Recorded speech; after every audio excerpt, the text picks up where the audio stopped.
Welcome to Empowered Transformation with your host, Christa Dawson. Over the next hour, you will learn about tools that will support your healing process and living a life full of purpose and joy. Now, here is Christa. Hello, and thank you for joining me for episode 11 of Empowered Transformation. I am your host, Christa Dawson, and I'm so excited and honored to be here. I wanted to just take a minute to recap the theme of this pilot series, which has been a focus on energy psychology. And the reason why is because the value of energy psychology lies in the fact that they embrace the idea or the understanding that the healing process is a multidimensional process, because you are a multidimensional being. And so energy psychology and energy psychology tools give you a great platform to help get better acquainted with the multidimensional layers of yourself and the healing process. So today we're going to do part 2 of a series that we called, my guest and I, Tabatha, which I'll introduce to you in just a minute. We called this the nuts and bolts of your return to wholeness.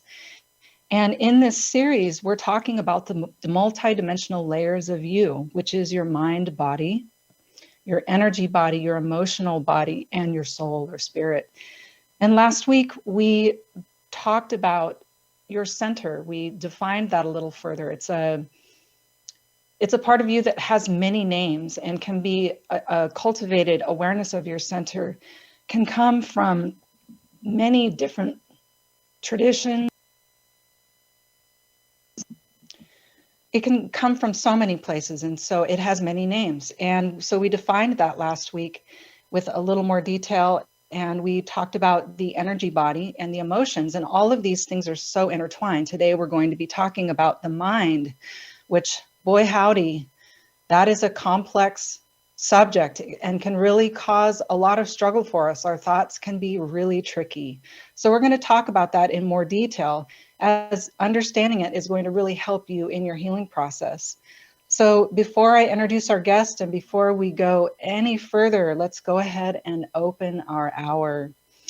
I'm going to have you take a moment to tune into your posture. We're going to take a few minutes to get intentional and in our bodies. So tuning into your posture, being aware that you are working with your energy all the time, and subtle adjustments, even in how you're standing and holding yourself, can adjust your energy, reset your energy. So stacking your head over your shoulders, imagining a string attached to the back of your head, gently tugging up on the back of your head, elongating your neck, inviting your shoulders gently back and down, cultivating a nice open chest. Noticing maybe that feels comfortable, maybe it feels open and inviting and good, and maybe that feels uncomfortable. Maybe you're a person who armors yourself a lot with your shoulders turned forward. Just tune in and notice your body. Stacking your shoulders over your hips, cultivating a nice straight spine. And the next thing I'm going to have you do is place your hand over your heart center. This is a really centering act. Bringing that center in, or your awareness, into your body.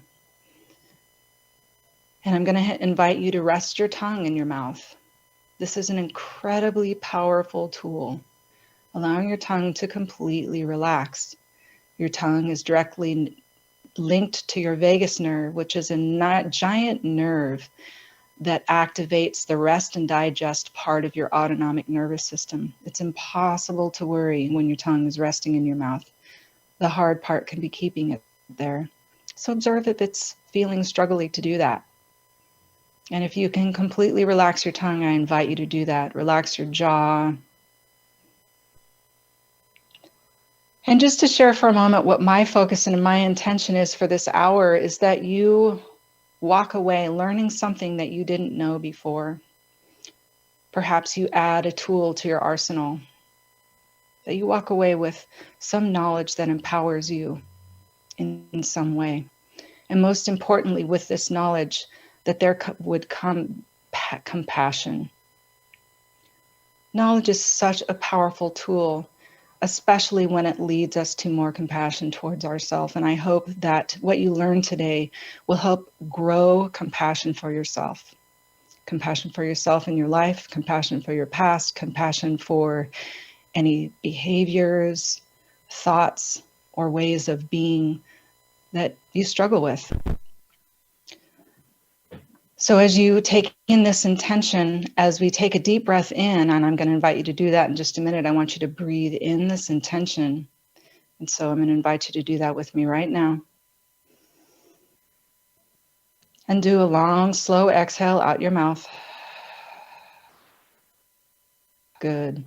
Allow yourself to arrive and just be here. Those might be the quietest moments of your day. And I'm glad I could offer that for you if those were the quietest moments of your day. So without any further delay, I would like to introduce once again my dear friend Tabatha. She is a duly licensed MFT, or marriage and family therapist and professional counselor in the state of Oregon. She is certified by the Association for Comprehensive Energy Psychology and has been since 2009. So she's on the team. She is a clinical fellow of the American Association for Marriage and Family, where she served as president-elect and president for the Oregon chapter. She is a peer-reviewed published researcher regarding the treatment and transmission of complex trauma. She is the co-founder and host of the popular CPTSD podcast. And she also provides clinical and spiritual services in her private practice, specializing in complex trauma, energy psychology, human development, and potential. So it is a great honor, not only because you are so good at what you do and have been doing it for so long, but you are also a very dear friend. Welcome, Tabatha. Thank you for that warm welcome, Christa. I always enjoy being here with you. Yay. So today we get to open a can of worms. I've got my can opener. I'm ready. Let's do it. Yeah. So like I mentioned earlier, we broke open the idea, or started to unlock the understanding of the soul, the idea of the soul, or the center of your being, the high self, your inner guidance. And we learned a bit about the energy body and emotions. And one of the things that Tabatha and I, as we were preparing for these talks, some words came into play that were really good. And it's this interplay between all of these things. We don't necessarily need to separate them all out. They're all working together. Yes, always. So Tabatha is going to help us understand a little better the interplay between the mind-body connection, the energy body, our emotions, and our core beliefs. And so Tabatha, the mind, this tricky thing. Yeah. Help us to understand this thing we call the mind in the mind-body connection. Okay. All right. So the first thing to note is that most of us think of our mind as our thinking. And while that is true, thinking is part of your mind, both the good thinking and the maybe twisted or distorted thinking that we can get from living. That's not all there is to it. So we've got this part of our being called the mind, and it consists, one way to language it is your unconscious, your subconscious, and then your consciousness. And most people who are listening to your radio show are probably seeking to enhance and expand their consciousness.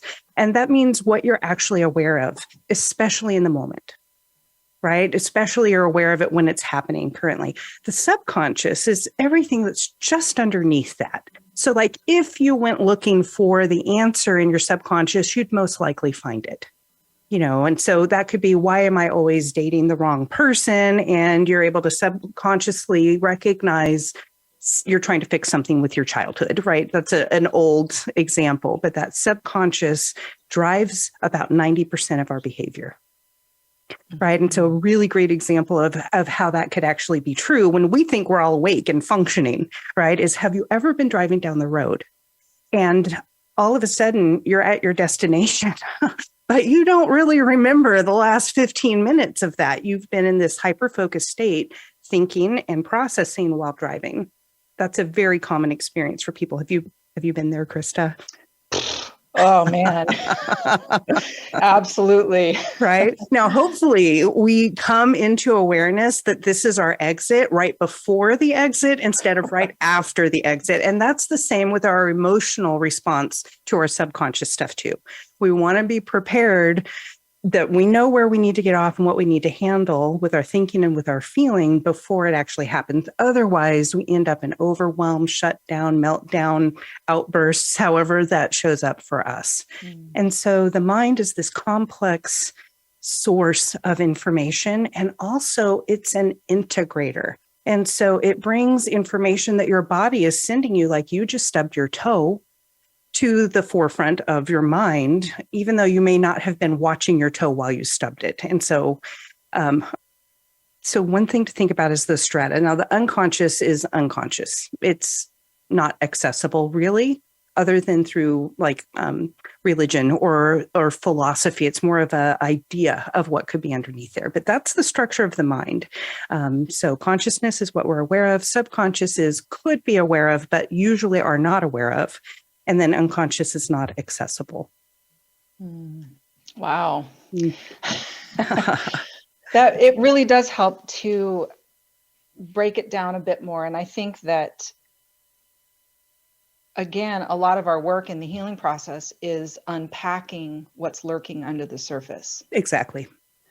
And understanding too, I think, and I'm going to share this is one of the things that I share with my clients as we start to sort of crack open our understanding of our thoughts and our mind.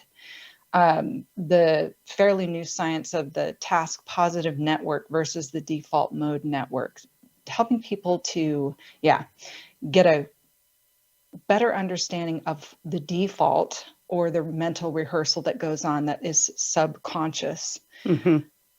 And it's a fascinating study by a researcher, a woman that I can't tell you her name at the moment, but she discovered that the brain is about 2% of the body's mass and uses about 20% of the body's energy at any given moment, whether you're doing a task or quote unquote doing nothing.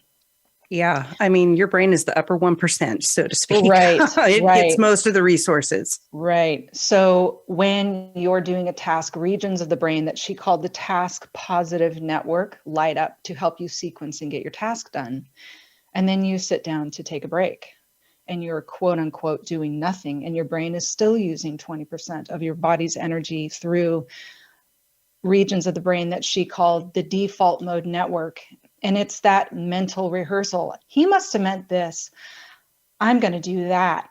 She was this. I mean, it's just, we've all been there, sitting there as the mind rehearses away, making up all kinds of potential scenarios, revisiting the past. And if you really start paying attention to those thought processes, most of them aren't true. It's literally just this rehearsal, this inner dialogue that's running. And that inner dialogue can be filled with thinking errors, which is a cognitive behavioral therapy idea that not all thinking is good thinking. Exactly. And exactly. And so I share this just simply to help you all to be aware that and so the reason why the brain does that is that it's trying to keep you safe. Yes. It's rehearsing all the things that might go wrong to prevent you from being harmed, whether it's emotionally, physically, whatever it is. You know, maybe you're rehearsing that horrible accident you had or falling down of, who knows. Anyway. Or over-interpreting somebody's tone because you grew up being criticized. I mean, that's my default is to expect criticism because that's what I was trained to do. Exactly. But that's not good thinking. Most of the people in my life, 9 out of 10, in fact, are remarkably supportive and encouraging. Right. Which that brings us into the idea of the subconscious, well, so those are triggers. Somebody says something in a tone that you interpret as harmful or hurtful or derogatory, or however you want to interpret that. Mm-hmm. The fire alarms go off. The mind starts really running. And we talked about last week that being a chemical reaction. Yes. Mm-hmm. Yes, absolutely. So Tabatha, can you elaborate a little bit on, or at least get us started on the idea of interpretation? Yeah, I can. So I think what I would put out there for your audience is, if you want to know more about this, look up thinking errors, and you're going to get a whole list. Thinking errors are errors that we make in our thinking because we are misjudging the situation. And so even if somebody speaks to me in a particular tone, that doesn't mean that tone means what I think it means. And the meaning is where we get into that interpretation that you're talking about. Right. And so if somebody, let's say you were a kid who ended up being abandoned or neglected or ignored a lot, and your partner walks away from you in the middle of a conversation, that can feel really bad. Right. And so what we tend to do, the number one mind reading rule, or the number one I just said it wrong, but here we go. The number one cognitive thinking error that we have is mind reading. And that is that somehow you know what's going on inside of the other person's mind, and you're making decisions based off of that. Now, sometimes you might be right? But a lot of times with our history, we're not going to be right. Another type of thinking error would be catastrophic thinking, right? Like the worst thing is going to happen every time. Right. And the last favorite that I see the most is all or nothing thinking. If I don't do this, then, catastrophe will happen. Right. So being aware of those thinking errors is a really good way to start understanding how you are interpreting your environment. Right. And that interpretation is coming from childhood experiences, the subconscious, which we should probably break open a little bit about the origins of subconscious as we open up our next segment. So we're going to take a break here. And on the other side, we're going to be talking a little further about origins of interpretation and subconscious mind and much more. We'll be right back.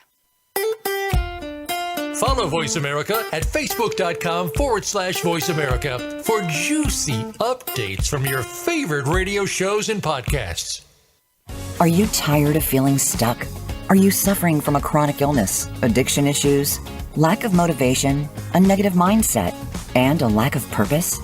Do you dream of a life full of purpose and the ability to respond rather than react? And what if you could see yourself through the eyes of compassion while you're in the process of creating the life of your dreams? It will be a process.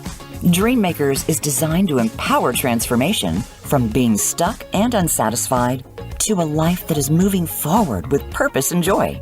You will get clear on your dreams and the limiting subconscious beliefs that block you from seeing them through. You will learn and be supported in implementing tools that develop the mind-body connection and rewire your brain for success and mastery. Dreammakers is a 12-week online course with weekly live Zoom meetings, a book and workbook, access to accountability, and group support. Spots are limited. Experts say that if a person could do one thing to increase health and happiness, expressing gratitude would be it. Gratitude is an easy, attainable way to improve your outlook and begin rewiring your brain for resilience. You will learn the clinically proven benefits of a gratitude practice, why and how gratitude works to rewire your brain for resilience, and most importantly, a simple but powerful way to amplify your gratitude practice that will benefit your mind and body while improving your outlook. It's your world. Motivate, change, succeed. VoiceAmericaEmpowerment.com. You're listening to Empowered Transformation with Christa Dawson. If you have questions or want to contact Christa, go to ChristaDawson.com. Now, back to the show.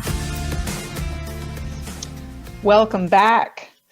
So on the break, you heard about a couple of offerings that I have. One is my free gratitude practice that you can find on my website. christadawson.com, and an up-and-coming workshop that I have hosted in the past that is coming back to you new and improved. And if you want to learn more about Dream Makers, get subscribed to my newsletter. Go to my my website and subscribe to my newsletter so you can be kept in the loop of all of the goings-ons. And yeah, there's some exciting news that we'll be sharing later on. Tabatha and I will be sharing towards the end of the show. So we're coming back. We're talking about the mind, about the origins of thought. We talked about interpretation of what's happening and the mind's propensity toward looping. Mm-hmm. What was the term that you used, Tabatha, to define some of those not so helpful thoughts?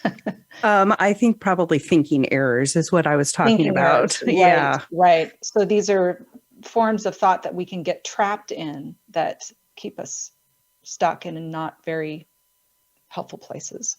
Yeah. And in fact, they can be harmful. Right. Mm-hmm. Yes. Well, absolutely. Absolutely. They can be, for which, again, so part of what we're introducing here today is do not make the mistake that what goes on in your mind stays in your mind. Mm. It doesn't stay in your mind. It ends up all over your body, all over your energy field. So remembering that your mind and your body and all these parts of you are very intertwined.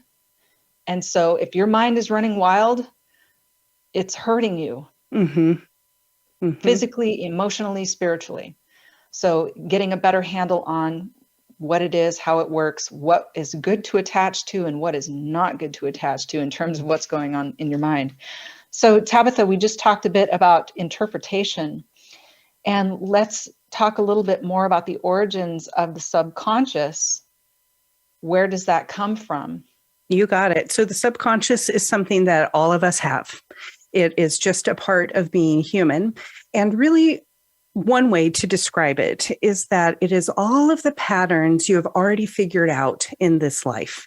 And you just tuck them down below, and it's kind of like your lo-fi operating system, right?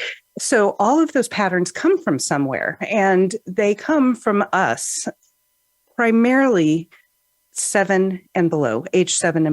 And so now we're talking about core belief development, Mm-hmm. and core beliefs are a core component of your subconscious.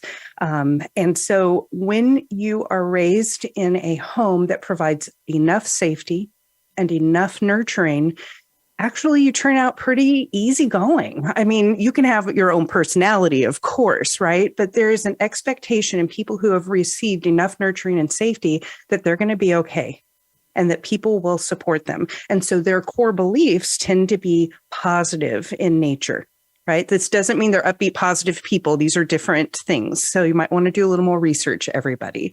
But they basically mean that they feel like they can accomplish it. They can get done what they need to do and take care of themselves.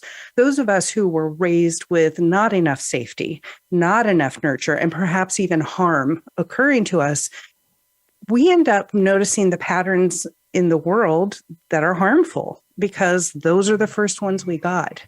And so that is why when you are a little kid and you're dependent on your parents, it's imperative that you please them. It's imperative that you be a good kid and you learn how they want things. And so a lot of us end up managing our parents' emotions. And I'd love to talk about emotional intelligence at some point, but when we are in charge of managing everything, we start off at a deficit. We start off at a deficit with our care and nurturing, for sure. And that's not our responsibility, but it is what happens to us, right? We also start off with a deficit in positive core beliefs. We also, and I'm going to tie a couple things together here, Christa, also start off potentially with a deficit in our immune system and our emotional resilience, right? I think this might be a great time to drop in the idea of Candace Pert, if that's good for you. All right. Yes. So Candace Pert was an amazing molecular biologist, and she discovered the opiate receptor, which is how we know about opioid receptors. That's a big deal if you've ever had pain, but also that the endorphins in our body like those receptors. And so that was foundational in not only our mental health, but our emotional health and our immune health. And she really believed and wrote a book called Molecules of Emotion. So if you want to read it, it's an oldie but a goodie. She believed that our emotional state could directly impact our immune system's health through neuropeptides. And that was what all of her work was on. And so if you are chronically being harmed, chronically being dismissed, pretty soon you start seeing kids that have earaches all the time. Their immune system is compromised. And so personally speaking, I had earaches and I had my tonsils removed by the time I was 4. And I was diagnosed with adrenal fatigue by the time I was 15, which has had a lifelong impact on my immune system. So understanding your thinking and the emotions it creates is really important to your overall whole being healing. Absolutely. So keeping in mind that many of your thoughts are being generated by programming. Your brain is an operating system. It's like a computer system that has been programmed with largely the first 7 years of your life, depending on what that looked like, is going to affect the programming and the quality of thoughts that you hold about yourself and what you perceive. Do not make the mistake that your thoughts and your body are separate, because they are not. And science is proving they're very intertwined. So in fact, we're starting to, we cannot. In fact, we're learning that they're one and the same thing. Right. And dividing it out in the way that we're talking about it right now is helpful for a couple of things. It helps us kind of assess what's going on in different components of ourselves. It helps give us a baseline that we would like to change. Most importantly, though, it helps us figure out where we can intervene with the most success the fastest. Right. Well, and the other thing, so what just popped in my head is, so what about all the people that are out there saying, well, man, I know my subconscious is full of all kinds of baloney. What do I do now? My mind runs amok and it's mostly negative. And what am I supposed to do about that? Yeah. And this is the importance of cultivating that connection with your center, which we talked about in the last episode. Things that support you in learning how to regulate your nervous system. You can cue your mind out of states of stress with your body, with your breath. So because they're intertwined, that means you have more tools to help recultivate balance. Absolutely. And all of the tools can work. Some work at better times than others. Right. One tool we don't talk a lot about, especially for the mind and the changing of those programs that you're talking about, we don't talk a lot about it anymore, and that's hypnosis.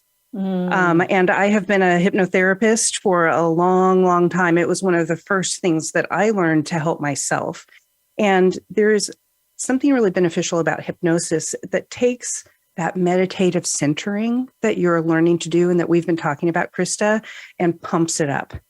And it really banks on the fact that your mind, your brain is so powerful, it can control anything going on in your body, including spontaneous healing. And so if hypnosis is something at all that appeals to you, that might be a great place to start learning some of your core beliefs. Absolutely. Yes. And you touched on something really important too. I think that, again, the power of the mind. You can go into fight or flight on thought alone. That's all it requires. Yes. And your brain cannot tell the difference. We have a tendency to want to attach to the beliefs, the thoughts, and the experiences that we've had. Yep. The brain cannot tell the difference between an actual event and the memory of the event. And every time we revisit an old memory in a new environment, the brain is encoding new information into that memory. So your memories are not even as reliable as you think they are. No. But the good news is your brain also doesn't know the idea of active imagination, which is a Jungian concept. There's a lot of other like visualization. Also doesn't know the reality between now and that occurring too, which is a powerful component of hypnosis, right? Is to see the outcome, or to experience the outcome, preemptively. Right. So this mind is such a powerful thing, and it can work for us and it can work against us. Mm-hmm. And so learning to harness it, this is what I'm hoping we're offering some framework for people to start exploring what's the difference between my mental rehearsal and the subconscious completely anchored and being sabotaged by my past and programs versus what is new, what is creative, what is loving, what is from my center, and learning how to decipher each of them. Yeah. And I mean, different. sorry. Go I was ahead. just talking right. I was just going to say, and our interpretation can change. Anybody who has gained understanding after they thought they knew what happened, but then there was more information and it changed the whole thing. That's all that's happening when we're deciding to rework our core beliefs too. And I would say our core emotional components, which we also are programmed with. Right. So this is a nice segue into, let's start making the connection between the mind, the thoughts, the perceptions or interpretations, and their link to emotion. Okay. You want me to do that? Yeah, I sure I'm do. ready. I'm ready. Do it. So when you have an experience of a thought, a lot of times we don't even know we've had a thought. And I'd really like to give an example, if that's okay, because it can be hard to, piece these apart. So let's say you're somebody who wants to do everything right. You've got the perfectionist bug, like a lot of us that grew up hearing we weren't enough. Right. So when you have an experience, let me think about something that happened to me recently so that it's simple. Right. Got it. So I was cleaning out my garage, right, which has been a decade-long process, time and time again going through it. And I realized that I stepped down into the garage. Something wasn't the way I expected it to be. I thought a pile had been moved already. And I saw that pile there. All of a sudden, I'm hot. Literally, like I'm hot right now, even just remembering it, Christa. I'm hot. I got a little bit flustered, and then I got mad, which is my go-to emotion. I'm fine with anger. That's what I grew up with. I know all about that, right? And I got mad in like 2 seconds. And my conscious brain was like, there's nothing to be mad about.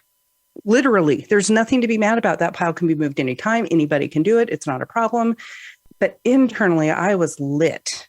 And the reason that happened is because in a heartbeat, I saw something that was not as I expected, which was dangerous in my house. If things didn't go as planned, problem, right? I saw something that was unexpected. I felt shame. And I had an emotional reaction. And that is called an emotional flashback. Trigger. Absolutely. But an emotional flashback is intense. It's not just, I don't really like that. I want to get out of here. It's like, I'm going to go into a rage. Right. And so for anybody out there listening that has heard themselves say, I don't know, I just went from 0 to 60 and nothing flat. This is an emotional flashback. And it's important because during an emotional flashback, your body gets flooded with all of the chemicals it had from one of the worst experiences of your life. Right. Come to find out, everything was fine. I used all my tools to get through that. But that connection between having a thought and having an emotion, or having a sensation and having an emotion, or having an emotion and then having a thought, we don't always know exactly where it starts, and that's okay. Right? But it does cascade and it does happen fast, and you can intervene. And so I think those are the biggest important things to know, is that when you have experiences like this, you can intervene and shift so that you feel better quickly. Love that. So again, the understanding that these are all very intertwined processes. In what sequence they all happen is really not important. What is important is that it is many things coming together to produce an experience. Yes. And again, because I'm always talking about this, and I'm going to say it again because this is a great place to say it. And that is that learning to regulate your nervous system, developing tools to help you. We talked last week about, you have an emotion or you have an experience where that adrenaline or adrenaline gets pushed. Adrenaline. Yep. It gets pushed all of a sudden you're aware that you're in a state of reaction. And if you stay in a state of resistance or trying to push it away or make it go away, you're only making it worse. However, if you have tools, you can invite yourself out of that state of stress. And you start doing that often enough and frequently enough, and you start addressing the flashes of thought that might pop into your head or flashes of emotions that happen under certain circumstances, you are slowly but surely learning a new way of being. You're developing new neural pathways, and you're cultivating a skill set that's going to get you through the process of healing and change. You know, Christa, I hear a lot of people, I love the way you just said that. And I hear a lot of people in my practice say, not too many have said this literally, but I hear it in what they're saying, like, how long is this going to take? You know, and there's not a real good way to answer that, which is unfortunate. But I would put this framework on it. Start practicing now, because think about how long you've been hurting. Right. And so 2 or 3 practices isn't probably going to resolve that. You've got habits, and it is worth your time and energy to start, even if it feels small and not enough, to start. Yes, I totally agree. Baby steps, Baby any step, steps. no matter how small, is a step in the right direction. So we're getting ready to take our second break. When we come back, we've got more juicy stuff for you. So when we come back, be prepared for our tip of the week, which I will have Tabatha offer for us. And then we'll wrap up our show with our conversations about the mind and the healing process and emotions and a lot of other things. We'll see you soon.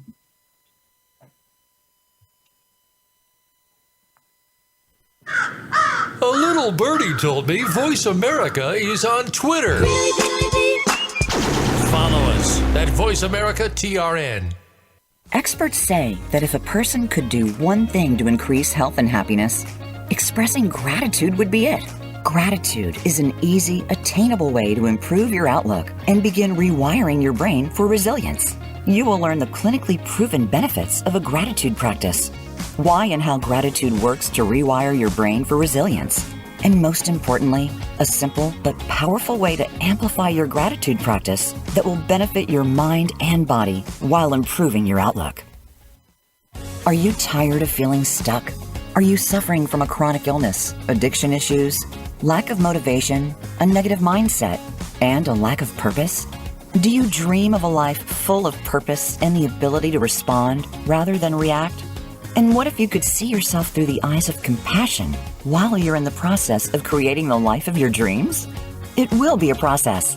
Dreammakers is designed to empower transformation from being stuck and unsatisfied to a life that is moving forward with purpose and joy. You will get clear on your dreams and the limiting subconscious beliefs that block you from seeing them through.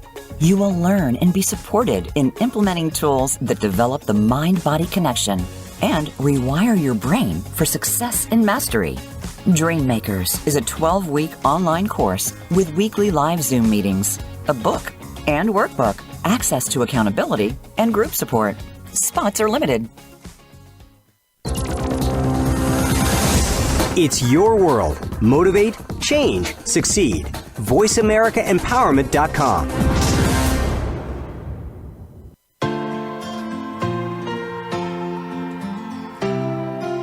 You're listening to Empowered Transformation with Christa Dawson. If you have questions or want to contact Christa, go to ChristaDawson.com. Now, back to the show. Thank you for joining us. We are going to come back from this last segment or open this last segment first with the tip of the week. And today I'm going to have Tabatha share the tip of the week. So share away, Tab. Thank you. One of the most important tips that I give to all of my clients is for us to start coming into tune with our inner children. And so the tip of the week is when you find yourself in an emotionally reactive place, right? Follow tip number 1, which is to pause. We've been talking about that, repeatedly. But within that pause, you might take note of, how old do I feel? Or if you can't hit an age, how big do I feel? Do I feel small? Do I feel large? Sometimes people have a hard time getting into the felt sense of their body. And that is actually an indicator that therapy will be successful, is when you can feel something in your body. Like, you know what your mom feels like to you. And if you don't, and you're listening in the audience, you don't know, you can't get an idea of what your mom feels like to you, or your dad, or whoever was a main caregiver. Take a minute and tune into that inner child, because that is actually the part of you that needs the healing. And so when you can tune in and understand, gosh, I feel like I'm having a temper tantrum. Okay, literally the garage thing. I literally felt like if I was like really not self-conscious, I feel like kicking that box and then rolling around on the ground, hitting things because it didn't go my way. If you're having that kind of experience, how old do you think somebody is that regulates like that? Because that is probably how your parents regulated, and now you're doing it. And so tuning in to your age when something is happening can increase your compassion in the way you talk to yourself, because I am not going to call a 3-year-old an idiot for not being able to handle a pile of stuff in the garage. I'm going to be like, oh, sweetie, do you need a snack? Do you need a hug? Right? So my tip is get in touch with all of the inner parts of you. I love that. And that really speaks to throughout this 13-week series, and through the episodes leading up to this point, several times, the importance of getting to the origin of the issue, the emotion. The problem that you're having today is really not the problem most of the time. The problem is rooted in an experience and a belief that you have adopted from the past, and more than likely from childhood. And so really searching for the origin is such a key part. And I love the idea, again, whenever you're getting in those reactive states, to really use those opportunities to feel, because we're taught out of our feelings, to notice what's going on in your body,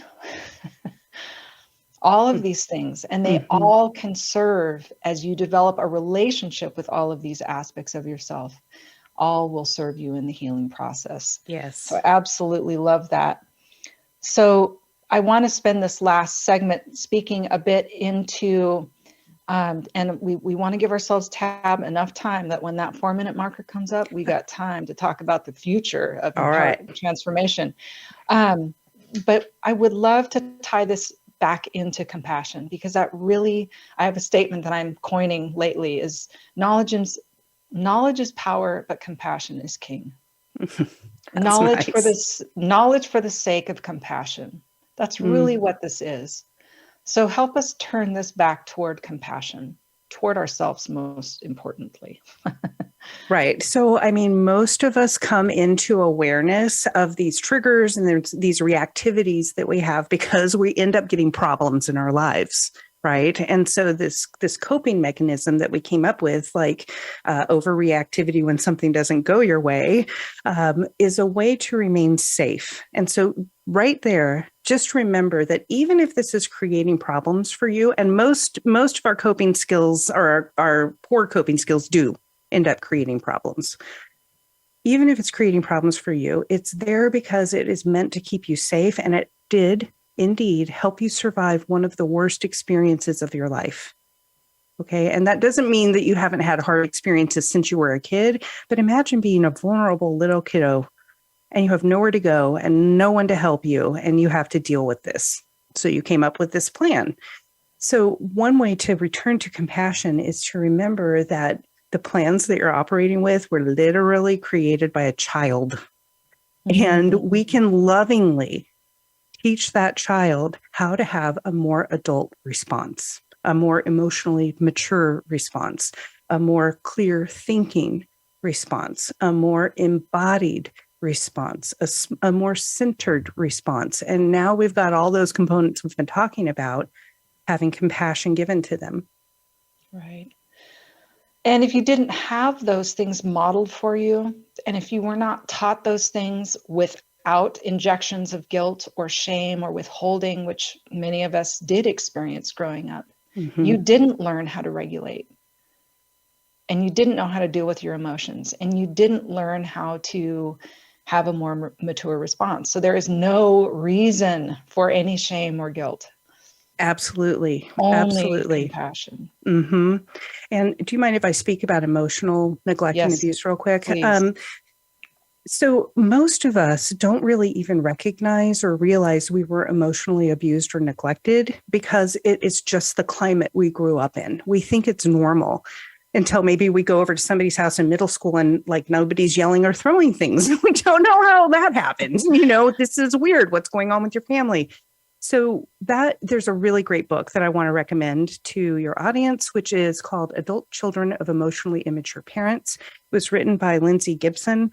And I wept when I read that book. And I had been a therapist for 20 years at that point, it's 15 years solid, wept, not recognizing some of the emotional abuse and neglect that I had experienced. And so if you want to understand this at a very deep level, very fast, that's a great book. She also has workbooks, so you can do some work along with it. But the death of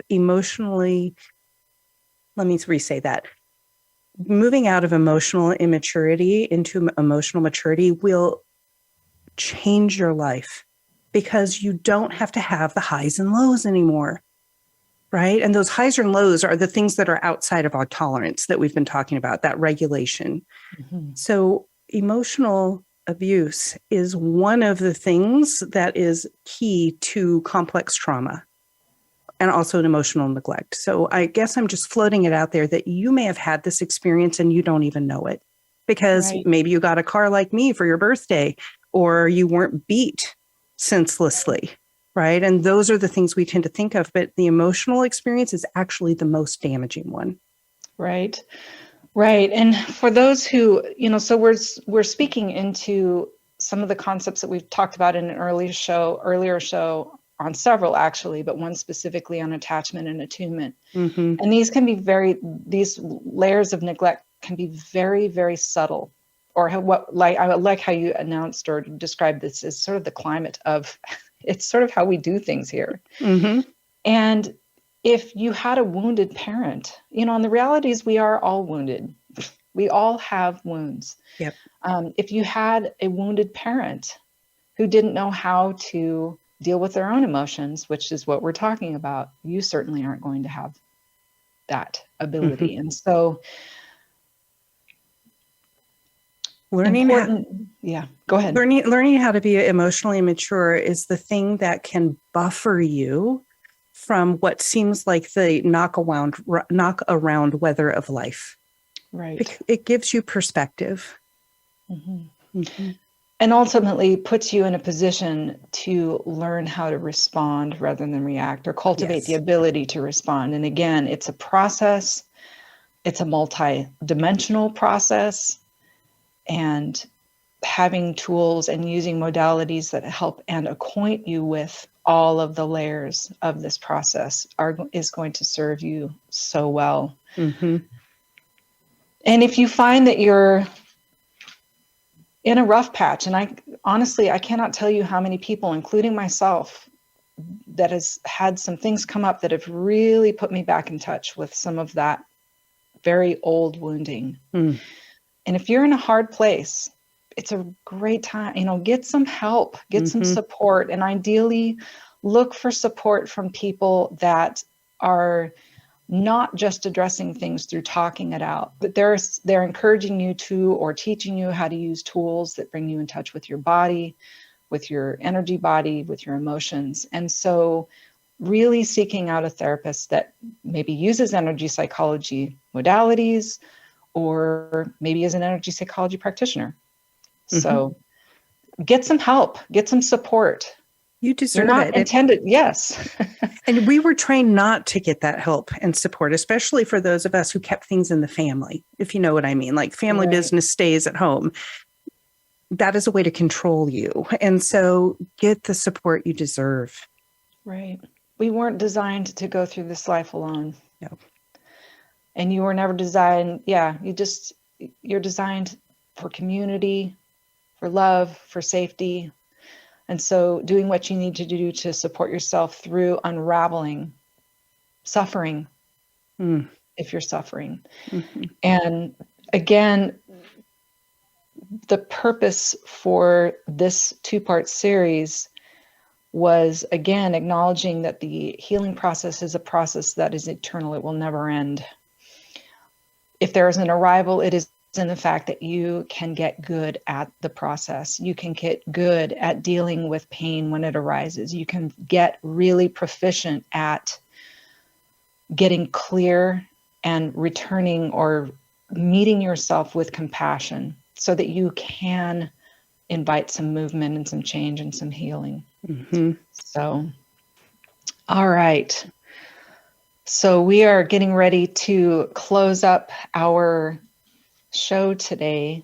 The time flies. Mm-hmm. So we've got, including today, 3 more episodes until the end of this Empowered Transformation pilot series. And I will be taking a break, and I'm not quite sure what it's all going to look like, but what I do know is that Tabatha and I both have agreed that we have really enjoyed collaborating together.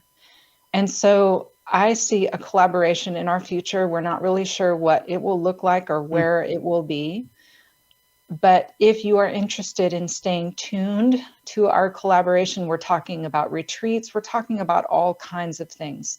So, and the sky is really the limit. So if you want to be kept in the loop on any future collaborations and what empowered transformation mutates into,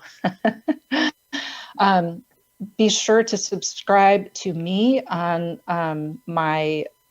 go to my website and subscribe to my newsletter so you're kept in the loop, or you can find me on Facebook at Christa Dawson, Energy Psychology Practitioner. And Tabatha, please tell us, because whatever's happening with me, if it's a collaboration, and even if it isn't a collaboration, you need to know what's going on with Tabatha. So what's going on? Where can they find you? Hey, if people want to connect with me, the best way is to go straight to my website, tabathabird-weaver.com, all A's in Tabatha. And the second best is probably, if you want the clinical information, to go to YouTube and follow the CPTSD podcast. Perfect. Very exciting.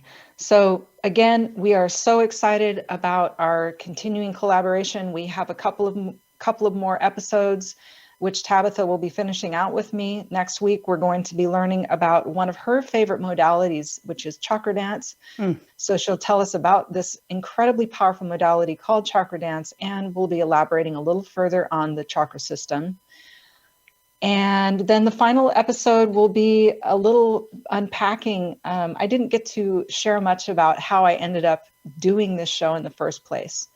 And I did it for a reason. And all the reasons that I signed on for have come to fruition. And it's been a journey that I really am excited to share, just to bring it home and make it real. And, taking leaps of faith and learning how to trust your guidance and all those things. We'll be talking about that. So that sounds delicious. Yeah. So it'll be fun. These last 2 episodes are going to be great. We thank you so much for joining us today. And as we close, I'm going to invite you once again to place your hand over your heart center, straighten up your spine, rest your tongue, maybe put a gentle smile on your face. Feel gratitude in your heart for honoring yourself and for being here today. Take a nice deep breath in and a long, slow exhale out. And we'll see you next week.